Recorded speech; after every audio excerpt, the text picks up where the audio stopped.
નમસ્કાર ખેડૂત મિત્રો, આપણે આજે ભિલોડા તાલુકાના શંકરપુરા કંપામાં આવ્યા છીએ. ત્યાં આપણે એવા પ્રગતિશીલ અને આધુનિક ખેડૂત હસમુખભાઈના ખેડૂતને આપણે ખેતરની વિઝિટે છીએ કે જેમણે આપણો યુની જોરદાર કપાસનું બિયારણ વાવેતર કરેલ હતું.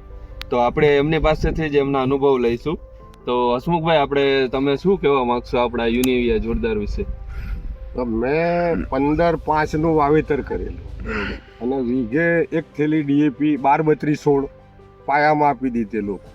અને પછી કપાસ મૂકીને 15-5 ચાલુ થઈ ગયો. પછી એના પછી દવા 4 વખત છાંટવી પડી ખાલી. બરોબર. અને ફ્લાવરિંગ જોરદાર હતું. બરોબર. અને ઉતારો લગભગ વીઘે 25 મણ તો આવશે જ.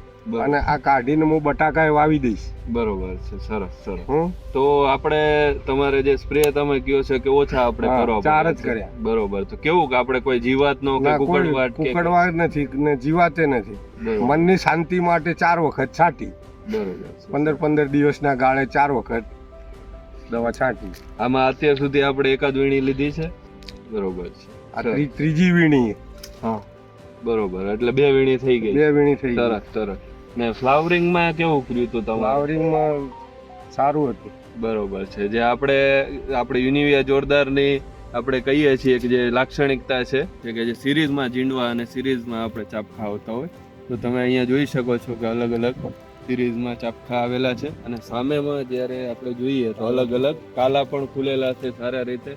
અને તમે જોઈ શકો છો કે જે ફટાફટ અને ઇઝીલી એમાંથી નીકળી જાય છે. જે આપણે વીણવા કે ચૂંટવામાં હોય તો પણ એ કોઈ પેશી અંદર રહેતી નથી. આપણે અહીંયા જોઈએ તો જે આ છે કાલું, આમાંથી આપણે વીણીએ તો આખું આ તરત જ આવી જાય છે. કોઈ અંદર રહેતું નથી, જેથી કરીને ખેડૂતને કોઈ નુકસાન નથી થતું.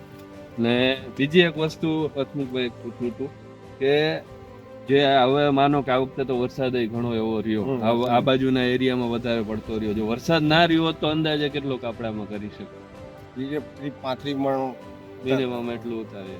બરોબર છે, સરસ.